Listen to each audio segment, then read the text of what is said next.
Caitlin is an amazing generational talent, and she's going to do amazing things. Caitlin is the face right now, and that's also good. She's selling out gyms. Why would you hate against that? We had a sold-out home opener. I think it was a practice game, like it wasn't even serious. We benefited from that because now we have all our fans there, and they're excited, and you have new people coming into a market. She is her own economy, and that is amazing. She's the reflection of what should happen in women's sport. The Indiana Fever are no longer playing it safe. With Caitlin Clark leading the charge, new GM Amber Cox has just unveiled a bold off-season strategy that could change everything. Fans are buzzing about blockbuster trades, superstar free agents, and a roster that's shaping up to be a WNBA powerhouse. Is this the birth of the league's next dynasty? Stick around as we break down the Fever's master plan and the seismic moves that could reshape the WNBA.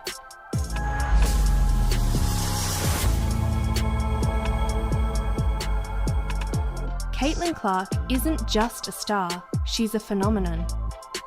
Fresh off being named Time Magazine Athlete of the Year, Clark has brought unprecedented attention to the Fever.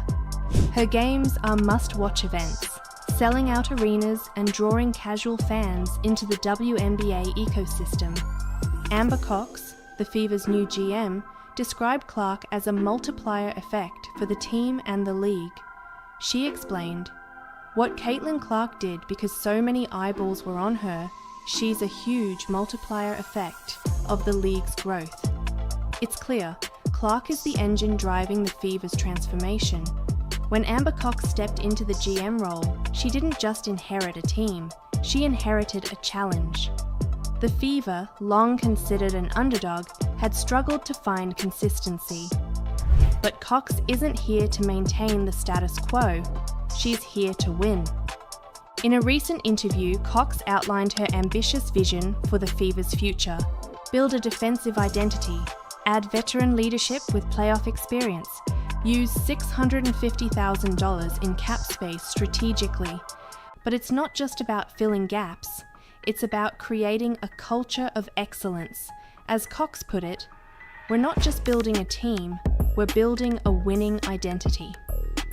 One of Cox's first moves was ensuring Kelsey Mitchell would remain with the team. Mitchell, one of the league's most lethal scorers, is central to the Fever's success. Cox confirmed that the team would core Mitchell, guaranteeing her a max contract for the upcoming season. "Kelsey has been through so much with this team," Cox said. "She deserves to be part of the success we're building." Reuniting Clark and Mitchell in the backcourt sets the stage for one of the most dynamic duos in the WNBA. Not all of Cox's moves have been met with universal praise.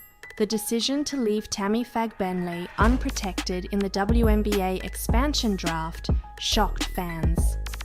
Fagbenle, a versatile forward, played a crucial role in the Fever's playoff push last season.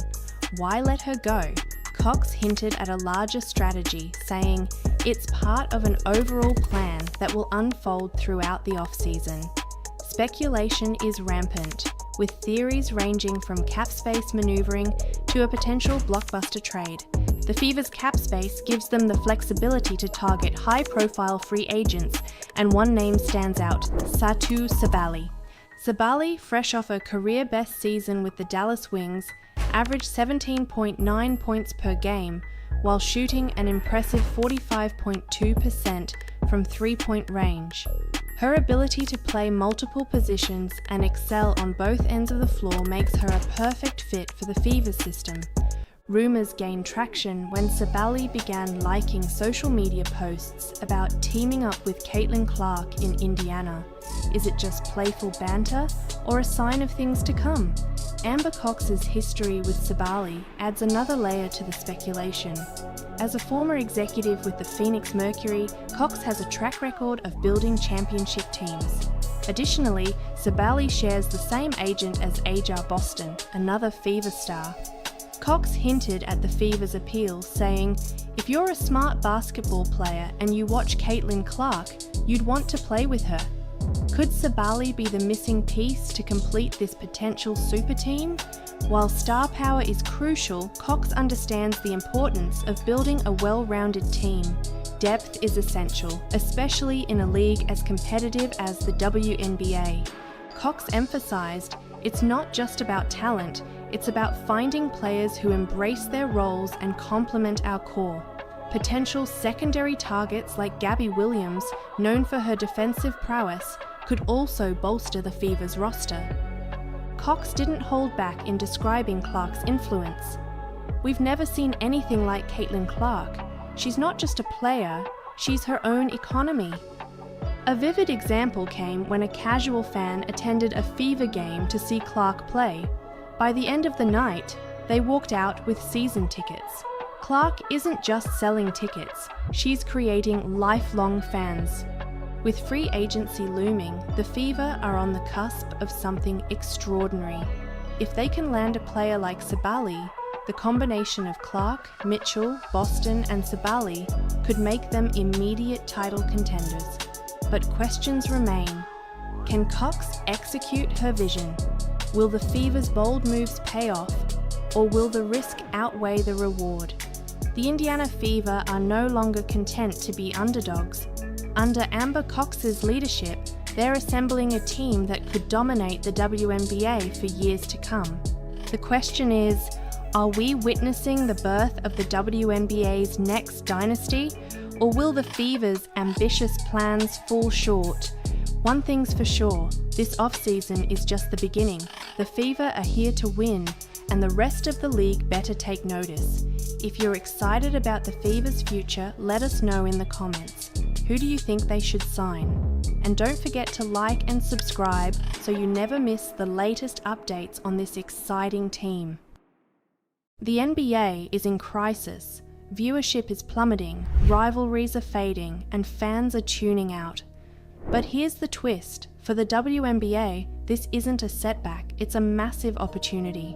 Women's basketball has the chance to learn from the NBA's mistakes and carve its own path to dominance. Can the WNBA rise to the challenge and redefine the future of basketball? Stick around, because the answer might just surprise you.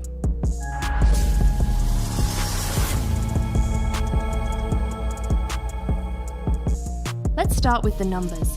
NBA ratings have fallen nearly 50% since 2012, with ESPN alone reporting a 28% drop this year.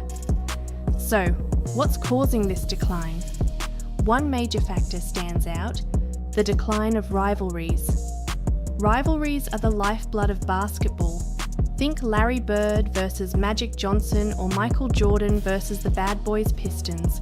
These weren't just games, they were iconic battles that captivated fans. Today, however, genuine NBA rivalries have all but disappeared. Why? Because players switch teams too often for fans to get emotionally invested. Kevin Durant has been on 4 teams in the last decade. LeBron James, one of the greatest of all time, has built his career on moving to wherever the grass seems greener. The WNBA, however, has a unique advantage. Players tend to stay with teams longer, and rivalries like Caitlin Clark versus Angel Reese are already capturing fan interest.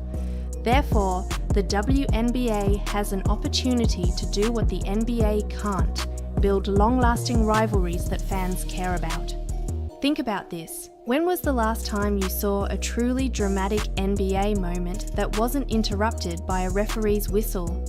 Players get technical fouls for glaring at each other, clapping in frustration, or hanging on the rim. Take this example. Giannis Antetokounmpo was hit with a technical foul simply for staring down an opponent after a dunk. Fans were outraged. The WNBA has a chance to embrace emotion, not police it. Giannis' third block, he's going to take it. Oh, hey! A hammer like nobody has! Players like Clark and Reese show their passion on the court, and fans love it. But the league must resist the urge to overregulate. Let the players play, and let the fans feel the drama. However, drama alone isn't enough. Accessibility is just as important. Here's a major problem with the NBA. It's harder than ever to watch games. Regional blackouts, confusing TV deals, and expensive subscriptions make it nearly impossible for fans to follow their favourite teams. The WNBA, on the other hand, is making strides in accessibility. Games are increasingly available on streaming platforms, and the league has partnered with social media platforms to highlight key moments. This is a step in the right direction, but there's room for improvement. Imagine if every WNBA game was available on one affordable streaming service with no blackouts. That could be a game changer. But even if fans can watch, they need a reason to care. That's where player commitment comes in. The NBA has a perception problem. Many fans believe players care more about their off-court ventures than their performance on the court. Paul George, for example, has released more podcast episodes this season than games played. Fans have noticed, and they're not happy. Contrast that with the WNBA, where players like Sabrina Ionescu, Aja Wilson, and Caitlin Clark are all in on basketball. Their passion is palpable, and fans connect with that. Fans want to root for players who leave everything on the court. That's what makes sports compelling, says basketball analyst Rachel Nichols. Therefore, by showcasing its players' dedication, the WNBA can build a deeper connection with fans. Another challenge the NBA faces is its involvement in political and social issues. While advocacy is important, the league's strong stance on certain topics has alienated some fans. The WNBA is no stranger to activism.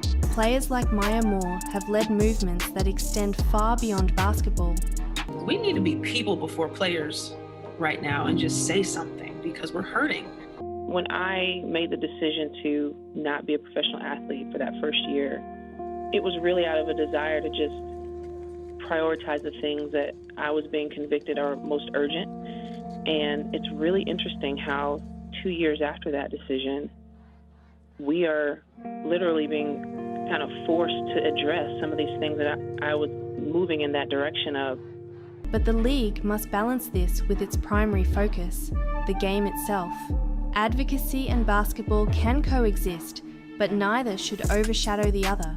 But to truly stand out, the WNBA needs more than balance. It needs star power. Stars sell tickets, drive viewership, and inspire the next generation. The NBA had Michael Jordan, Kobe Bryant, and now LeBron James. The WNBA has its own stars, but the league needs to go further in marketing them. Caitlin Clark is the perfect example. Her rivalry with Angel Reese is already legendary, and her record-breaking performances are must-watch TV. But it's not just about the superstars.